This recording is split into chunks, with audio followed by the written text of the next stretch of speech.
Good afternoon, my viewers and friends and people around the world. How are you doing today? Kay's not with me. She went to the market to get some food. So I thought I'd just share a few things with you while she's gone. And it's sort of a personal thing that happened to me, and I hope it doesn't happen to anyone else ever. And my story is why I do not drink alcohol or smoke cigarettes, and never have. When I was a kid, about 9 or 10 years old, I lived in a place in Los Angeles called Rose Hill Courts. It's a projects. And me and my siblings and my mother, she raised all of us alone. I counted on her for everything, all guidance from my mother. And she used to have a friend that come by the house. His name was Dan. He's deceased now, but I'll tell you the story. And asked me to go to the store with him. I go to the store with him, a little store up on the hill.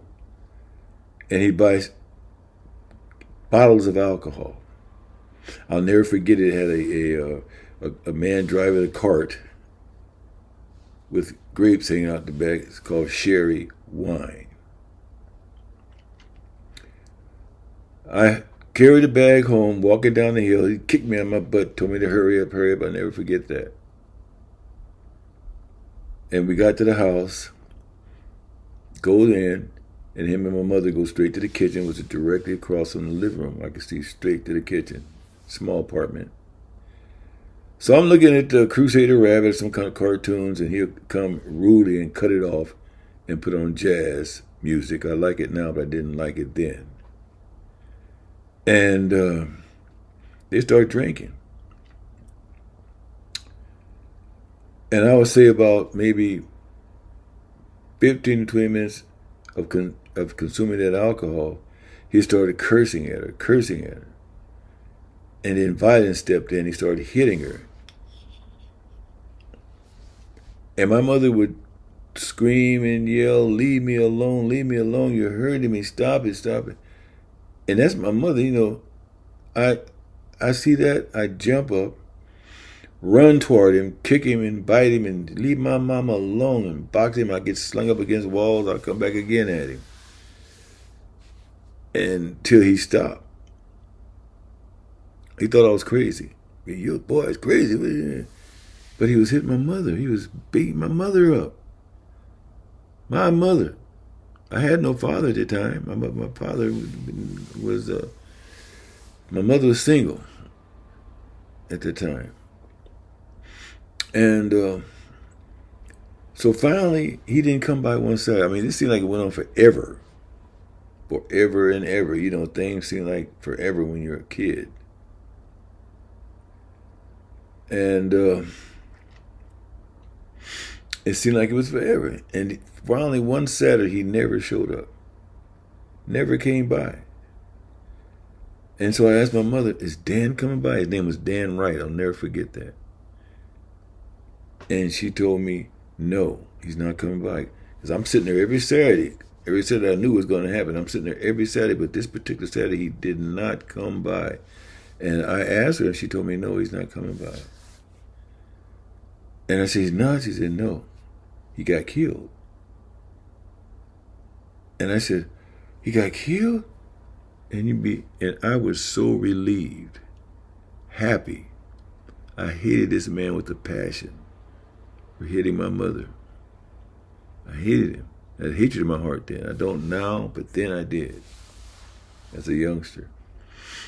She said she told me that he got drunk, got into an argument with a man in the bar, and the man stabbed him to death. So I was like relieved. And as time went on, I didn't like alcohol. I couldn't stand nobody that drank the alcohol. I thought it'd make everybody crazy and evil. Now, it affects people in different ways, I know now, but back then, no. That's what I observed. Craziness, fighting, and evil once you drink that alcohol. As time went on, I noticed as I got to become a teenager, my friends used to always ask me, try to get me to drink with them. They were sneaking, buying alcohol and all that stuff. I never would do it. And they said, man, what's wrong with you? You don't want to drink this, man, make you feel good, man. You must be crazy. I said, no, you're the one that's crazy, not me. I know what that stuff can do to you. I've seen what it can do to you. And it can destroy your life, too. It can destroy your organs, your inner organs in your body, your liver and kidneys and all that stuff. Once you start drinking, you get hooked. It's no stopping. I've seen people die from that. I had friends that died from that. You know. So I thank God that I never drunk it. And I do believe that God showed me that as a young kid. I didn't know it then, but I believe it now. And I stuck to that. There's much more to that, but I'm going to make this short. Because I'm explaining why I don't drink and don't smoke. That's the reason why I don't drink, because of an alcoholic beat my mother up. I've seen that as a kid growing up.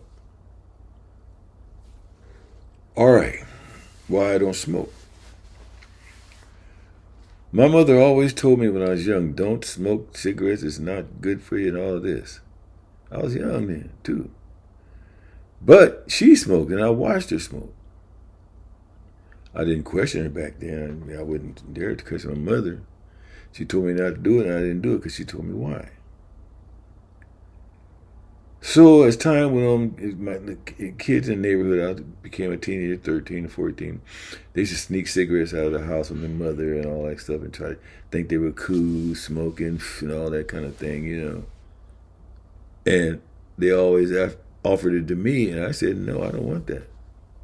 In the back of my mind, Mom said, do not smoke, and I didn't do it. I was very particular of my mother, and I always obeyed her. And so finally time went on, I became a man.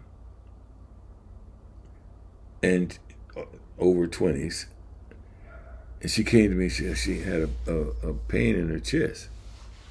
She had it for a while, but she didn't tell me. She told her siblings. She didn't tell me, but she finally told me because she was going to go to the doctor and get it checked out. They advised her to go to the doctor and get it checked out. The doctor wanted to give her a biopsy. So the doctor gave her a biopsy, and it came back positive.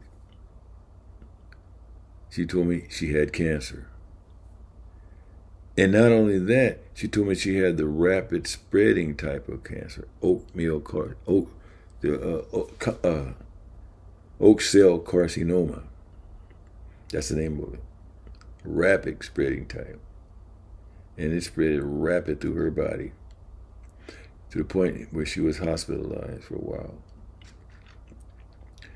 And at the hospital, she made me swear to her that I would never smoke cigarettes. Swear to me. She wanted to hear me swear. And I said, Mama, you always taught me not to smoke. I never smoke. Well, I'm going, swear you mean you won't smoke. So I said, yes, I swear I won't touch cigarettes, Mom. She said, okay, thank you. I never touched it. So while she was getting treatment at the hospital, the doctor called me and told me she wanted all of us to get down there, her family, her brothers and sisters, and me. Our family, everybody that can come down to the hospital because they're going to go in emergency surgery. She had secretion built up all in her lungs. They're going to try to take out. And I think they figured she wasn't going to make it. That's why they want everybody down there. So we all came. And when they rolled her out of the operating room, she looked up at us. We all looked down at her, and she smiled, and we smiled at her. And the attendant said they're going to take her up to the 3rd floor and get her room ready. We all come visit after that. We had to wait in the hallway. So we did. While waiting in the hallway, all of a sudden loud alarms went off. Tweet, tweet, tweet, tweet, tweet, tweet, tweet, tweet, tweet. And doctors are running, and rushing and running, pulling tables and all that. And so I said, "Whoa!" So I jumped up, went to the reception. She pointed. It was right across the street from her, right across the aisleway to her room. She said, "Yeah, that's your mother." I said, "Wow!" So I went in there, and I observed about 8 people in there, all doing something to her. One was giving her oxygen, squeezing her bags, giving her oxygen. One was shooting something in her vein. One was on top, pumping her chest. Everybody was doing something, like a teamwork. And I was looking at that, and one of the nurses said, "You got to get out, sir. I'm sorry, you had to leave, leave, leave." The doctor said, "No, let him stay here. That's his mother. Let him stay." So I stayed there and watched them for about maybe a half hour, do everything they can to save my mother. So finally, the doctor pulled me to the side. While they're still working on it, he pulled me to the side and says, "Son, your mother's in pretty bad shape. All her lungs are practically ate up from that cancer. Now, we can either do 2 things," he said. "We can either put her on life support system for a while, but she will eventually die. Or we can take everything off and see if she can breathe on her own." I believe he knew she was going to pass away, see if she can breathe on her own. She said, "Go talk to your siblings, your people out there, and let them know what the decision is." So I stepped outside, but I do remember my mother told me, she looked at me and told me, "Do not ever put her on life support system." She drilled that into me. She doesn't want to be put on life support system. She'd rather just go naturally. So I went and talked to my siblings and just my siblings, because she was our mother. Her brothers and sisters, my mother's brothers and sisters were there, but I did discuss it with my brothers and sisters, which was our mother. And I asked them and I told them, they said, "You remember what Mom told us? Mom said she never wanted to be on life support system. You know that." So it made it easy for me to make that decision. Went back to the doctor and I told him, my siblings and I decided to go ahead and let her breathe on her own. My mother told us never to put her on life support systems. So that's our decision. Take everything off and see if she can breathe on her own. So I stayed in the room. My Aunt Mill, which is my mother's sister, older sister, was there, who was very religious, and me. Everyone left. The doctors and everything took everything off her and left the room. Other people, the siblings, they were scared to come in. I guess they were spooked up. I don't know what it was. But I held my mother's hand. I held my mother's head in my hand, palm of my hand. And my auntie was right next to me, her sister. And the monitor was here and it was going dee dee dee dee dee dee. Nobody in the room but just me, my auntie, and my mother laying in bed with her head in my hand. And I was praying, "Please, God, please save my mother. Don't let my mother die, God." But over and over again, my auntie was saying some strange language. I don't know what it was. When I tell people about that, they say it was tongues and all that. I don't know. I never heard her talk like that before. But she was saying that. So this went on for about maybe 5, 6, 7 minutes, and all of a sudden the monitor's going dee dee dee dee dee dee dee dee dee dee dee. Flat line. She had died in my hands. Died in my hands from cancer, from smoking cigarettes. That was tough time. All I had was my mother. No father in her life, ever. My mother raised us all. So after that, I've never smoked cigarettes in my entire life up to this date, and I have never drank alcohol in my entire life up to this date. And I think that was smart. And I thank God for showing me what it can do to you. what it can do to you.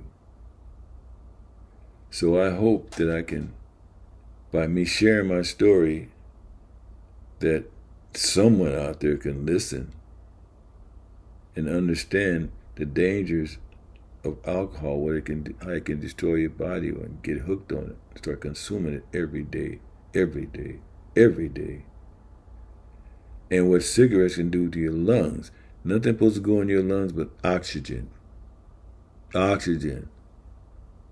That feeds your bloodstream with fresh oxygen. Not nicotine or any other kind of foreign stuff. Yes, this went on in my life. So I just wanted to share that with you, my story, hoping that might help somebody. I kind of thought about that at night in my dreams, so I thought maybe God tell me to share my story. So that's what I did. So anyway, if you like the story, if you want to subscribe or like or comment, feel free to do so. But this is my story. And I would advise everyone not to ever consume alcohol or drink cigarettes. It's best not to do it at all. Some people do it in moderation. Okay, right? It's up to you. But I chose not to do it at all. There's no benefit behind it. It gets you drunk and all crazy looking. Cigarettes can harm you too because there's some foreign substance going in your lungs. And I advise all my youngsters out there that are just experiencing that stuff, and they think it's so cool and all that. Sit back with a cigarette in your hand, start sipping alcohol, and you start giggling all over the place like you're nuts.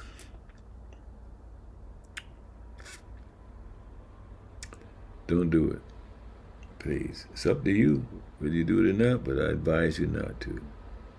You guys have a great day, and I'll see you on next Keith and Kay, my little Filipino vlog. She should be back, and we'll do another one. Have a great day, everyone.